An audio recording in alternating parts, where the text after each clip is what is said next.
안녕하십니까, 이진건 TV입니다. 논평 시작하겠습니다. 김대중 전 대통령의 두 아들, 둘째 김홍업 전 의원, 셋째 김홍걸 현 의원이죠. 이 두 사람이 고 이희호 여사의 유산을 싸고요, 지금 법정 싸움을 벌이기 시작했습니다. 그 문제 유산이라는 게 뭐냐면 이 여사가 남긴 서울 동교동 자택, 그리고 이제 노벨 평화상 상금 8억 원입니다. 이제 일부는 쓰고 8억 원 남은 거. 근데 이것에 대해서 법정 상속인인 김홍걸 의원이 그 자택은 자기 명의로 이제 해놓고 예금도 찾아갔다네요. 근데 이걸 이제 지난번에 그 더불어시민당 비례대표 공천 때 그 공천 신청을 하면서 제출했던 재산 목록, 거기에 이제 이게 포함됐던 모양이죠. 그러니까 김홍업 의원 측에서 보니까, 전 의원이죠. 보니까 자택이 이미 김홍걸 의원한테 넘어갔고 예금은 또 간 것도 없고, 이래서 이제 문제를 제기하기 시작한 것 같네요. 그래서 일단 뭐 이 집을 혹시라도 팔아버릴까 봐 해서 그랬는지 법원에다가 부동산 처분 금지 가처분 신청 이걸 내갔는데 법원에서 이걸 또 받아들였습니다. 그렇게 되니까 김홍걸 의원 측에서는 이 신청서를 또 법원에 제출했고요. 이에 대해서 또 김홍업 전 의원 측에서는 또 이제 반박 자료를 또 법원에 제출했습니다. 삼남 홍걸 씨는요, 자신이 이제 유일한 법정 상속인이다. 그러니까 내 몫을 내가 정리하는 게 이게 뭐가 문제냐, 이런 입장일 거고, 차남인 김홍업 씨, 이 사람은 아니 우리 삼형제가 그 합의한 내용이 있지 않느냐, 어머니의 유언에 따라서 우리 삼형제가 모여가지고 합의했는데 뭘 합의했느냐, 집은 김대중 이희호 기념관으로, 그 노벨 평화상 상금 8억 원은 전액 김대중 기념사업에 기부하기로 그렇게 합의하고 서명까지 했는데, 이런 식으로 일방적으로 처리하면 어떻게 하느냐, 이제 이거겠죠. 그런데요, 아들이라는 사람들이 아버지의 명예를 조금이라도 생각했다면 상황을 이 지경으로까지 끌어오지는 않았겠죠. 뭐 모르겠습니다. 이 돈은 돈이고 아버지 명예는 명예고 이렇게 생각했는지 모르죠. 또 명예는 형체도 없는 건데 돈은 현실적인 힘이지 않느냐, 그러니까 거기에 집착하는 거 당연한 것 아니냐, 뭐 이런 생각을 할 수도 있겠습니다. 근데 모르겠습니다. 왜냐하면 그거는 그 사람들의 사정이니까 남의 속내를 우리가 이제 미루어 짐작할 수는 없는 일이죠. 그러나 그럼에도 불구하고 참으로 안타깝고 한심하고 그렇다는 말은 안 할 수가 없네요.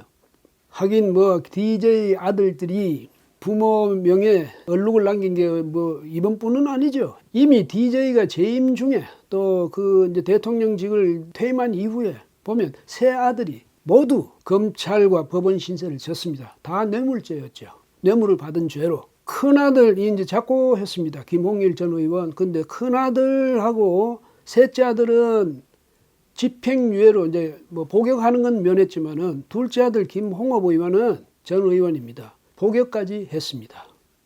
근데 당시에 말이죠, 김홍업 의원의 경우는 이 아파트 그 발코니에 있는 그 창고 있지 않습니까? 거기에다가 액면 10만 원짜리 헌수표, 그걸 10억 원어치나 거기 이제 보관했다. 이래가지고 당시에 세간에 아주 화제거리가 됐었죠. 김홍걸 의원의 경우는요, 법정 최후 변론에서요, 저는 벌레요, 사람이 아니라 사람의 회방거리요, 백성의 조롱거리입니다.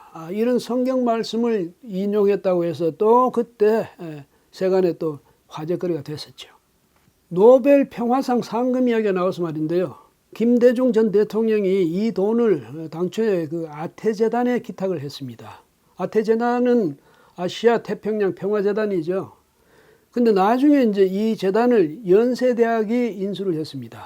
그럴 때 바로 그때 이제 김대중 전 대통령 측에서 그 당시에 기탁했던 돈, 그 상금 11억 원 정도 된다는데 그 돈을 찾아가지고 그 중에 3억 원은 연세대학에다가 기부를 하고 8억 원은 이제 찾아간 모양입니다. 근데 나중에 그쪽 측에서 하는 이야기는 이 8억 원을 가지고 그 이자로 불이웃 돕기도 하고 국외의 그 민주화 투쟁, 민주화 운동을 지원하기도 한다, 이랬다는데요. 근데 그게 뭐 무슨 목적 기금으로 묶어뒀던 건 아닌 것 같고 예금 형식으로 놔뒀던 모양입니다. 그러니까 쉽게 찾아갔죠.